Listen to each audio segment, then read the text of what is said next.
Good afternoon all of you. मैं अतुल कुमार शर्मा आप सभी का अपने YouTube channel free chemistry by Sharma ji पर हार्दिक स्वागत और अभिनंदन करता हूं। स्टूडेंट्स, आज हम लोग जिस टॉपिक का अध्ययन करने वाले हैं वह टॉपिक न केवल 12th क्लास के लिए महत्वपूर्ण है बल्कि आईआईटी एंड अदर एग्ज़ाम्स के लिए भी बच्चों बहुत ही ज़्यादा महत्वपूर्ण स्थान रखता है। आज हम सब लोग इस नरेस्ट समीकरण को पढ़ेंगे, एक एक पॉइंट को समझेंगे। सारे पॉइंट्स क्लियर होने के बाद बच्चों आप वीडियो को लाइक करेंगे, कमेंट्स करेंगे और साथ ही साथ बच्चों मेरे चैनल को अपने दोस्तों में भी बच्चों इसको शेयर करेंगे ताकि उनको भी नरेस्ट समीकरण एवं मेरे द्वारा अपलोड की गई सभी वीडियोज़ की जानकारी मिल जाए। चलिए हम स्टार्ट करते हैं। नरेस्ट समीकरण है क्या? बच्चों, मैं आपके सामने यहाँ नरेस्ट समीकरण का एक रूप लिखता हूँ और फिर मैं उसको एक्सप्लेन करूँगा, उसके सारे पॉइंट को एक्सप्लेन करूँगा। बच्चों, नरेस्ट नामक वैज्ञानिक ने जिस समीकरण को प्रस्तुत किया था उस समीकरण को किस प्रकार से लिखा जाता है, पहले मैं आपके सामने उस समीकरण को लिख करके बताता हूँ। E equal to E naught zero minus R T upon N F natural log, चाहे आप इसको नेचुरल लॉग बोलें चाहे आप इसको लॉग बेस ई बोलें, नेचुरल लॉग। और आगे आपको क्या लिखना है उसको भी आप देख लीजिए। आगे आपको लिखना है, आप ध्यान से नोट करते रहना। आगे आपको लिखना है रिड्यूस्ड स्पीसीज। क्या लिखना है बच्चों? Reduced species. और नीचे आपको लिखना है ऑक्सीडाइज्ड स्पीसीज। रिड्यूस्ड स्पीसीज का बच्चों मतलब होता है, मैं यहाँ पर इसको एक बार फिर नोट कर देता हूँ। रिड्यूस्ड स्पीसीज का मतलब होता है अपचयित अवस्था। क्या बच्चों मतलब होता है? अपचयित अवस्था। ध्यान से इस समीकरण को पढ़ना ताकि सारे पॉइंट आपके क्लियर हो जाएं। अपचयित अवस्था। ऑक्सीडाइज्ड स्पीसीज को बोलते हैं ऑक्सीकृत अवस्था। ऑक्सीकृत अवस्था। मैंने यहाँ पर इसको नोट कर दिया। मैं फिर यहाँ पर इस समीकरण को लिख देता हूँ ताकि आपको सारी बातें समझ में आ जाएं। तो बच्चों, मैंने ये जो आपके सामने रूप लिखा है ये बच्चों नरेस्ट समीकरण है। ये नरेस्ट समीकरण कई रूपों में लिखी जा सकती है। मैं एक एक पॉइंट को एक्सप्लेन करते हुए आपके सामने नरेस्ट समीकरण को बताऊंगा। अपने को नरेस्ट समीकरण की व्युत्पत्ति नहीं करनी है। एक बात ध्यान रखना, नोटिस कर लेना, अपने को नरेस्ट समीकरण की व्युत्पत्ति नहीं करनी है। बात सबकी समझ में आ गई? चलिए मैं पहले तो इसके सारे पॉइंट्स क्लियर कर दूं, उसके बाद फिर मैं नरेस्ट समीकरण की डिफिनीशन भी दूंगा। बच्चों, सबसे पहले आप देख रहे हैं इस समीकरण में कुछ पद आए हैं। जैसे एक पद आपका आया है ई। तो यह ई क्या चीज़ है मैं आपके सामने बता दूं, सारे पॉइंट्स क्लियर कर दूं। ये जो ई है बच्चों वह इलेक्ट्रोड पोटेंशियल है। क्या चीज़ है बच्चों? Electrode potential. इलेक्ट्रोड पोटेंशियल का मतलब बच्चों इलेक्ट्रोड विभव। कॉपी पर अपने नोट करते रहना। ई क्या चीज़ है? तो ई इलेक्ट्रोड विभव है, इलेक्ट्रोड पोटेंशियल। इतनी बात बच्चों क्लियर हो गई। ई नॉट जीरो या ई एप्सिलॉन जीरो कुछ भी कह सकते हैं। ई नॉट जीरो ये क्या चीज़ है बच्चों? यह आपका स्टैंडर्ड इलेक्ट्रोड पोटेंशियल है। मैं इसको भी यहाँ पर लिखे देता हूँ। क्या है ये? Standard electrode potential. एक एक पॉइंट को नोट करते रहना। इसको हम लोग हिंदी में मानक इलेक्ट्रोड विभव कहते हैं। क्या बोलते हैं बच्चों? मानक इलेक्ट्रोड विभव। तो दो बातें स्पष्ट हो गई। उसके बाद बच्चों ये जो आप आर देख रहे हैं, ये आर क्या चीज़ है? तो मैं आपको बता दूं, ये जो आर आप देख रहे हैं यह यूनिवर्सल,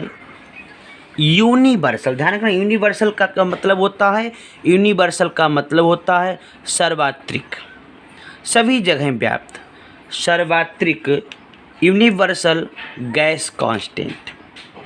क्या है बच्चों? ये यूनिवर्सल गैस कांस्टेंट है, सर्वात्रिक गैस स्थिरांक। इसे आप लोगों ने 11th की क्लास में स्टेट ऑफ मैटर में पढ़ा होगा, स्टेट ऑफ मैटर में पढ़ा होगा। तो तीन बातें स्पष्ट हो गई। चौथा, ये जो टी दे रखा है, ध्यान देना बच्चों, ये जो टी दे रखा है ये टेम्परेचर है। क्या है बच्चों? ये टेम्परेचर है, ताप। और वो भी बच्चों किस में? ये ताप केल्विन में है। किस में है बच्चों? केल्विन में। सारे पॉइंट्स नोट होंगे तो आपको बच्चों न्यूमेरिकल्स करने में किसी भी प्रकार की कोई समस्या नहीं होगी। उसके बाद बच्चों आप एन देख रहे हैं।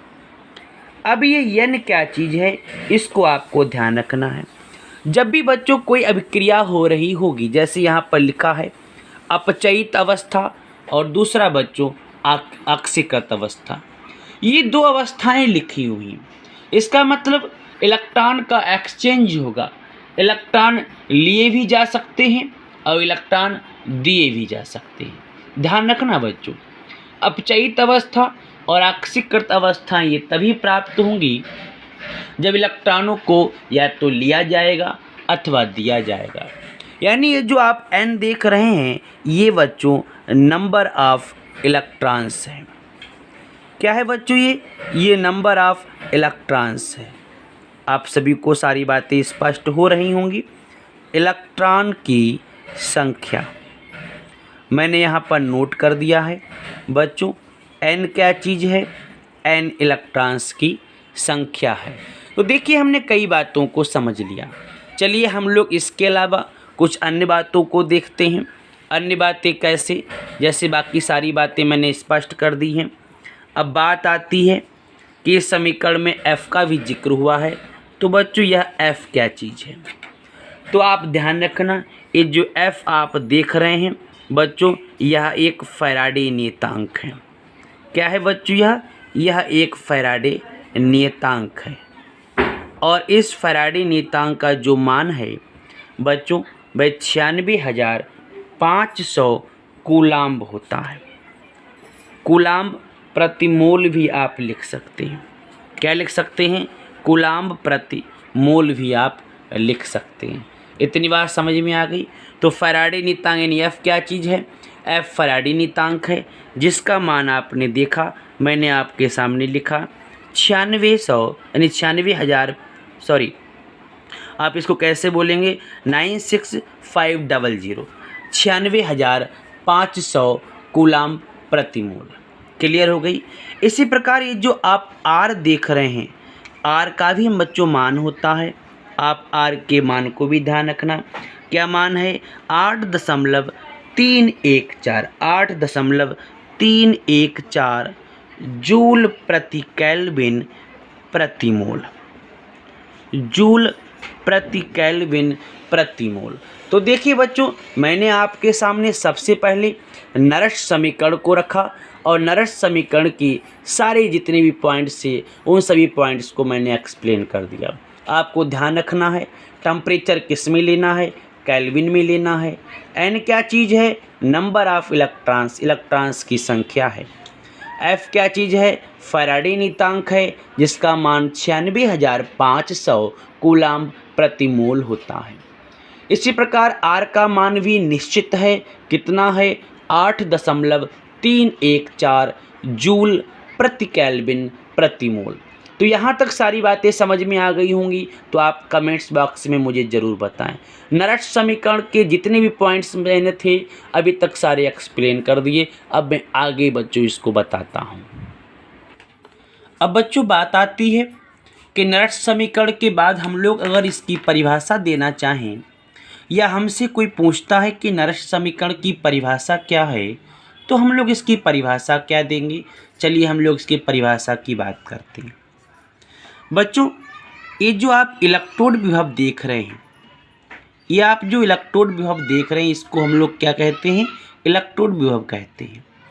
तो बच्चों, इस इलेक्ट्रोड विभव का जो मान है वह अलग अलग टेम्परेचर पर, मान लेता हूँ एक टेम्परेचर T1 है और एक टेम्परेचर T2 है। तो ये जो आप इलेक्ट्रोड विभव देख रहे हैं, इसका अलग अलग टेम्परेचर पर, ध्यान देना बच्चों, अलग अलग टेम्परेचर पर। और एक बात और बता देता हूँ, ये तो मैंने टेम्परेचर की बात कर ली। इसके अलावा मैं यहाँ पर बच्चों C लिखता हूँ। C का मतलब क्या है, सांद्रता है। मैं अलग अलग सांद्रताएं ले लेता हूँ। तो बच्चों फिर से एक बार देखिएगा, एक तरफ अलग अलग ताप है, एक तरफ अलग अलग सांद्रताएं हैं।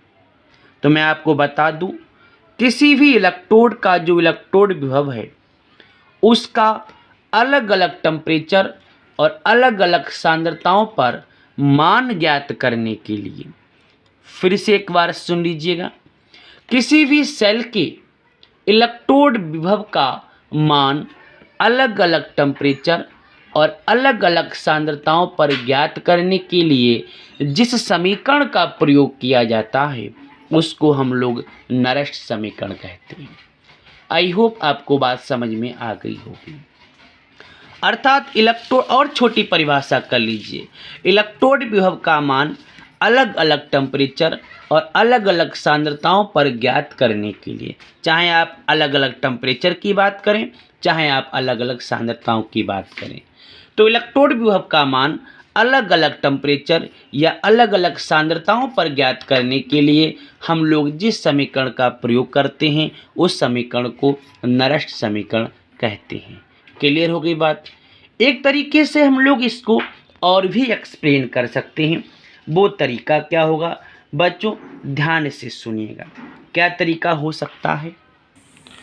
अब दूसरी परिभाषा क्या हो सकती है बच्चों, मैं आपको बता दूं कि किसी भी इलेक्ट्रोड का, ध्यान दीजिए बच्चों, ध्यान देंगे, मैं जो बात बताने जा रहा हूं, किसी भी इलेक्ट्रोड का जो विभव है, किसी भी इलेक्ट्रोड का जो विभव है वह अपने आयनों के, ध्यान देना बच्चों, वह अपने आयनों की सांद्रता, जैसे मान लेता हूं मैं इलेक्ट्रोड के रूप में कॉपर की छड़ को प्रयोग करता हूं। बात को समझाने के लिए मैं एग्जाम्पल दे करके भी बात बताता हूं।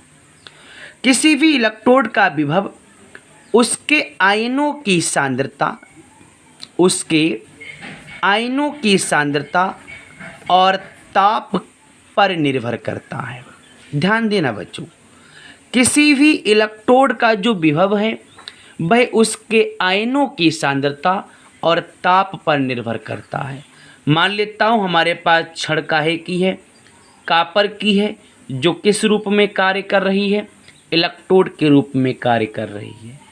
तो इस छड़ का जो विभव होगा, इस छड़ का जो विभव होगा वह किस पर निर्भर करेगा, वह इस इलेक्ट्रोड के आयन, आयन किस रूप में, Cu2 पॉजिटिव के रूप में, आयन की सांद्रता, यानी इलेक्ट्रोड का विभव अपने आयनों की सांद्रता और बच्चों ताप पर निर्भर करता है, अपने आयनों की सांद्रता और ताप पर निर्भर करता है। इतनी बात समझ में आ गई। अगर आपसे कोई पूछे कि इलेक्ट्रोड का जो विभव है वो किस पर निर्भर करता है, तो इलेक्ट्रोड का विभव अपने आयनों की सांद्रता और ताप पर निर्भर करता है। इलेक्ट्रोड मान लेता हूँ मैंने Cu की छड़ ली। अब इस Cu की छड़ के रूप में जिस इलेक्ट्रोड को हम लोग प्रयोग करेंगे उसका विभव उसके आयनों, यानी Cu2 पॉजिटिव आयनों की सांद्रता और ताप पर निर्भर करेगा। इतनी बात समझ में आ गई। अब इनके बीच संबंध बताने के लिए, आयन की सांद्रता और ताप के बीच में बच्चों क्या बताने के लिए, संबंध बताने के लिए हम लोग जिस समीकरण का प्रयोग करते हैं उस समीकरण को बच्चों नरष्ट समीकरण कहते हैं। क्या कहते हैं? चाहे नरष्ट बोलें चाहे ननष्ट बोलें, क्या बोलते हैं बच्चों? ननष्ट समीकरण कहते हैं। आई होप अब आपको दोनों परिभाषाएं समझ में आ गई होंगी। मैं एक बार फिर रिपीट करता हूं कि किसी भी सेल का जो इलेक्ट्रोड है, किसी भी सेल का जो इलेक्ट्रोड है, ध्यान देना जो मैं बताने जा रहा हूं, उसका मान अलग अलग टेम्परेचर या अलग अलग सांद्रताओं पर हम लोग किस प्रकार ज्ञात करेंगे। इसके लिए हम लोग जिस समीकरण का प्रयोग करते हैं उसको ननष्ट समीकरण कहते हैं, अथवा एक तरीके से और भी रिप्रेजेंट कर सकते हैं। मैंने बताया कि किसी भी इलेक्ट्रोड का विभव उस इलेक्ट्रोड के अपने आयनों की सांद्रता और ताप पर निर्भर करता है। मान लेता हूँ इलेक्ट्रोड के रूप में मैंने कॉपर की छड़ ली, तो कॉपर की छड़ के रूप में जो इलेक्ट्रोड हम प्रयोग करेंगे उसका विभव अपने आयनों की सांद्रता, तो Cu के आयन क्या होंगे? Cu2 पॉजिटिव आयन होंगे। तो इन आयनों की सांद्रता और ताप पर निर्भर करता है। अगर हम इस सांद्रता और ताप के बीच संबंध प्राप्त करना चाहें, संबंध पता लगाना चाहें, तो इसके लिए हम लोग जिस समीकरण का प्रयोग करेंगे उस समीकरण को बच्चों ननष्ट समीकरण कहेंगे। आई होप आपको सारी बातें समझ में आ गई होंगी। बच्चों एक एग्जाम्पल देता हूँ। आपने देखा होगा कि घड़ी का जो सेल है, घड़ी का जो सेल है वो ठंड के समय घड़ी काम करना बंद कर देती है। घड़ी काम करना बंद कर देती है। पॉइंट नोट करना, ठंड के समय घड़ी काम करना बंद कर देती है। क्यों बंद कर देती है? उसके पीछे भाव सुनिए। उसके पीछे का कारण क्या है बच्चों? उसके पीछे का कारण है यह विभव। ठंड जैसे जैसे बढ़ेगी, मैंने भी बताया विभव किस पर निर्भर करता है? सांद्रता पर और ताप पर। किस पर निर्भर करता है? सांद्रता पर और ताप पर। ठंड के समय जो टेम्परेचर है बच्चों वह बहुत कम हो जाता है। क्या हो जाता है? बहुत कम हो जाता है, जिससे ये जो विभव है इसका मान भी बच्चों क्या हो जाता है? कम हो जाता है। ठंड के समय टेम्परेचर कम हो जाने से विभव का मान भी कम हो जाता है। आपने देखा होगा ठंड में जब घड़ी काम करना बंद कर देती है तो हम लोग उसको धूप में रख देते हैं। धूप में रखने से क्या होता है? टेम्परेचर बढ़ता है, और जैसे ही टेम्परेचर बढ़ता है ये विभव है बच्चों वह भी बढ़ जाता है। बात समझ में आ गई? तो आपने देखा विभव किस पर निर्भर करेगा? सांद्रता पर और ताप पर। मैंने एक बहुत सरल एग्जाम्पल दे करके आपके सामने अपनी बात को स्पष्ट किया। चलिए आगे का हम लोग जिक्र करते हैं। अब बच्चों हम लोगों ने नरष्ट समीकरण को पढ़ लिया। अब किसी सेल के लिए आपसे क्वेश्चन पूछ सकते हैं कि किसी रिएक्शन को दे रखा होगा और आपसे कहेगा इस समीकरण के लिए नरष्ट समीकरण को लिखिए। मैं मान लेता हूँ अपने पास एक रिएक्शन इस प्रकार की है, मैं यहाँ पर लिखता हूँ। मैं आपके सामने एक इलेक्ट्रोड अभिक्रिया को लिख रहा हूँ। आपके सामने हूबहू इसी तरह की अभिक्रिया दे रखी होगी। कोई इलेक्ट्रोड अभिक्रिया दे रखी है और उस इलेक्ट्रोड अभिक्रिया के लिए आपको नरष्ट समीकरण का जिक्र करना है। नरष्ट समीकरण के लिए जो इलेक्ट्रोड अभिक्रिया दे रखी वो क्या है आप देखिएगा। मान लेता हूँ हमारे पास कोई इलेक्ट्रोड है M। M का मतलब मेटल, मेटल का मतलब धातु। अपने पास किसी धातु का कोई इलेक्ट्रोड है। हमने बताया था कि किसी भी इलेक्ट्रोड का विभव उसके आयन पर डिपेंड करता है, उसकी सांद्रता पर डिपेंड करता है। तो इसके जो आयन हैं, मान लेता हूँ ये जो हमारे पास में मेटल है, ये मेटल क्या करता है? अपने आयन में बदल जाता है। मैं मान लेता हूँ इसके जो आयन हैं वो N पॉजिटिव हैं। क्या हैं? Mn पॉजिटिव हैं। जब ये आयन में बदलेगा तो बच्चों जलीय विलयन अपने पास होगा, क्योंकि जब ये टूटेगा किसी न किसी विलयन में टूटेगा तो बच्चों अपने को जलीय विलयन चाहिए होगा। बात क्लियर हो गई? इसमें किसी प्रकार की कोई समस्या। अब ये जो Mn पॉजिटिव के रूप में अपने पास जो आयन है वो क्या करता है, N इलेक्ट्रॉन को ग्रहण करता है। N इलेक्ट्रॉन को ग्रहण करके M सॉलिड में बदल जाता है। ध्यान देना बच्चों, इतनी बात समझ में आ गई। हमारे पास आयन किस रूप में है, M की पावर N पॉजिटिव के रूप में है। इस N पॉजिटिव को हटाना है तो क्या किया, इसने N इलेक्ट्रॉन को ग्रहण कर लिया और M में कन्वर्ट हो गया। इतनी बात समझ में आ गई।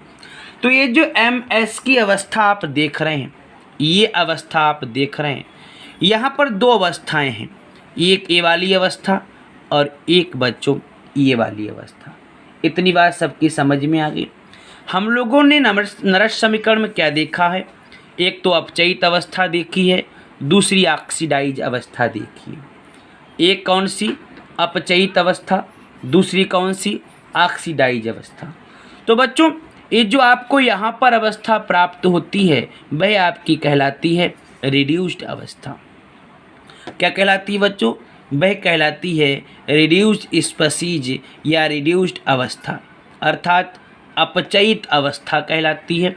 और जो यहाँ पर अवस्था आप देख रहे हैं बच्चों, वह अवस्था आपकी ऑक्सीडाइज अवस्था कहलाती है। क्या कहलाती है बच्चों, ऑक्सीडाइज स्पीसीज या ऑक्सीडाइज अवस्था कहलाती है। क्लियर हो गई बात। जो इधर की स्टेज है वह आपकी रिड्यूस्ड यानी अपचयित अवस्था, मैं इसको हिंदी में भी लिख देता हूँ, अपचयित अवस्था। और जो आपने इधर के लिए देखी ये कैसी अवस्था है, ये मेरे बच्चों ये ऑक्सीकृत अवस्था है। यहाँ पर बच्चों मैं इसको नोट कर देता हूँ, ये ऑक्सीकृत अवस्था है। तो अब आपको करना कुछ नहीं है, बस इस समीकरण को इस नरश समीकरण में रख देना है, कुछ भी नहीं करना। देखिए किस तरीके से, इलेक्ट्रोड विभव E0 माइनस RT अपॉन में बच्चों NF नेचुरल लॉग E। अब आप देखिए रिड्यूस्ड स्पीसीज के रूप में अपने पास में MS दे रखा है और ऑक्सीकृत यानी ऑक्सीडाइज स्पीसीज के रूप में अपने पास M की पावर N पॉजिटिव दे रखा है। बिल्कुल क्लियर हम लोगों ने नरश समीकरण में रख दिया। तरह तरह की समीकरणें अपने को प्राप्त होती जाएंगी। क्लियर हो गई बात। यहाँ पर किसी प्रकार की कोई समस्या हो तो आप बताइए। आप M यानी मेटल के रूप में किसी भी आयन को ले लीजिए, किसी भी आयन को ले सकते हैं, रिएक्शन इसी तरह से रहेगी। ये जो नेचुरल लॉग E दे रखा है, मान लेता हूँ आप इसको हम लोग नेचुरल लॉग EX मान लेते हैं। क्लियर बात है। तो ये नेचुरल लॉग EX का जो मान होता है बच्चों वह 2.303 लॉग बेस 10 होता है। हम लोगों ने नेचुरल लॉग E को लॉग बेस 10 में बदल लिया। इतनी बात सबकी समझ में आ गई। अगर हम लोग इस लॉग बेस E के लॉग बेस 10 मान को इस समीकरण में रख दें तो बच्चों अपने को जो समीकरण मिलेगी देखिएगा किस तरह से मिलेगी। हम लोग थोड़ा सा रूप बिल्कुल चेंज कर देंगे। RT अपॉन में बच्चों NF, अब यहाँ पर लॉग बेस 10 हो गया। आगे देखिएगा बच्चों, मैं पूरे ब्रैकेट में एक में ही लिखे देता हूँ। ये M है, M के नीचे MN पॉजिटिव। इतनी बात समझ में आ गई। M है, नीचे MN पॉजिटिव। अब ये जो M लिखा है ध्यान देना बच्चों, कहीं पर भी अगर हम लोग किसी भी एलिमेंट को, किसी भी तत्व को जब इस तरह से ब्रैकेट में लगा करके लिखते हैं तो बच्चों उसको हम लोग बोलते हैं मोलर कंसंट्रेशन। क्या बोलते हैं? मोलर कंसंट्रेशन बोलते हैं। आपने विलयन वाले पाठ में पढ़ा होगा। मोलर कंसंट्रेशन का मतलब मोलर सांद्रता। क्या बोलेंगे बच्चों? मोलर सांद्रता। इसको एक तरीके से और भी रिप्रेजेंट किया जाता है।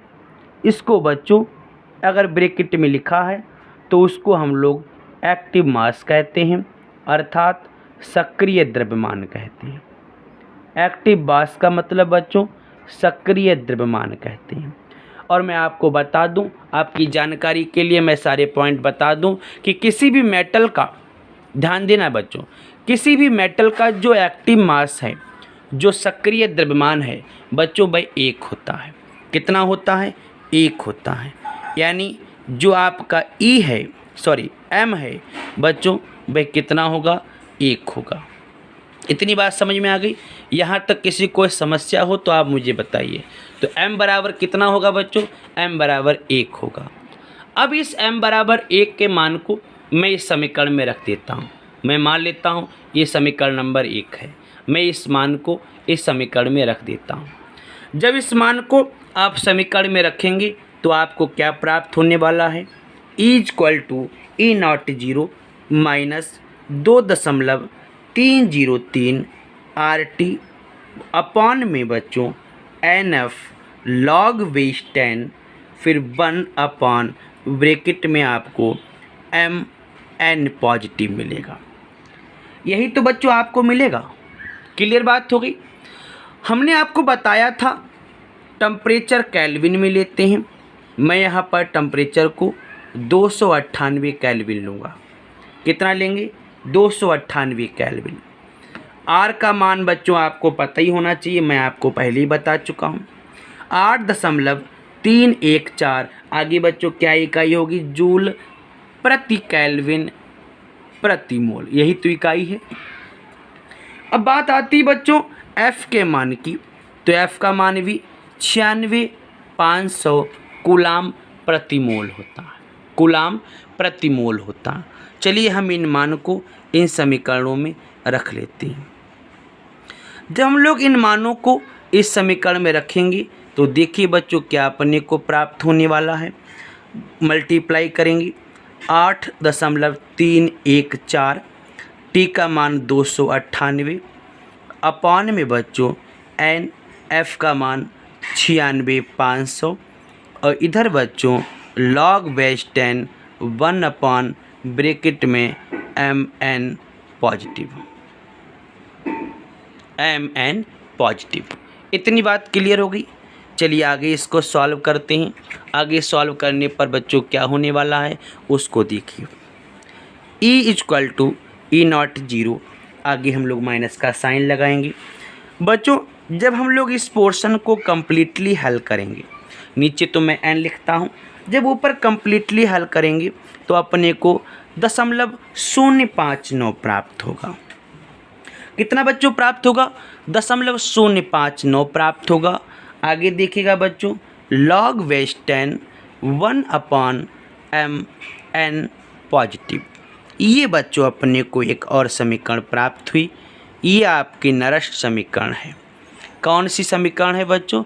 एक नरस्त समीकरण का एक नया रूप आपके लिए प्राप्त हुआ है। तो इस तरीके से हम लोग सभी समीकरणों को हल कर सकते हैं। किसी भी समीकरण के लिए नरस्त समीकरण का मान पूछे तो आप इस तरीके से नरस्त समीकरण के मान को बता सकते हैं। बच्चों किसी भी प्रकार की कोई समस्या आई हो तो आप लोग मुझे कमेंट्स बॉक्स में ज़रूर बताएं।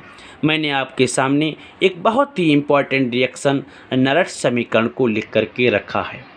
आप बच्चों यहाँ से फिर एक बार देख लीजिएगा, सारी बातों को समझिएगा। हम लोगों ने क्या क्या किया था, हमें पता है ये जो M दे रखा है वह मोलर सांद्रता है, मोलर कंसंट्रेशन है। इसको हम लोग एक्टिव मास भी कहते हैं। और सॉलिड का जो एक्टिव मास या मोलर कंसंट्रेशन है बच्चों वह 1 होता है। हमने इस M बराबर 1 को इस समीकरण में रख दिया और कुछ भी नहीं किया। देखिए E=E0, बाकी कुछ भी नहीं किया, बस मोलर कंसंट्रेशन M के स्थान पर 1 रख दिया। T हम लोगों ने 298 केल्विन लिया है। ये सवाल अगर आपका आता है तो 298 केल्विन ही आपको दे रखा होगा, नहीं तो आप 298 केल्विन ही लगाएंगे। R का मान और फैराडे नियतांक का मान हमको पता ही है। हम लोगों ने धीरे धीरे समीकरण को हल करना शुरू किया और अपने को लास्ट में बच्चों नरस्त समीकरण का एक अन्य रूप भी प्राप्त हो गया। तो इस तरीके से बच्चों आप किसी भी समीकरण के लिए नरस्त समीकरण को ज्ञात कर सकते हैं। अगर आप सभी को यह समीकरण अच्छी लगी हो, यह समीकरण पसंद आई हो, लेक्चर अच्छा लगा हो, तो कृपया करके मेरे इस चैनल को सब्सक्राइब करें, अपने दोस्तों में शेयर करें और बच्चों अधिक से अधिक लाइक और कमेंट्स करेंगे। तब तक के लिए आप लोग घर पे रहिए।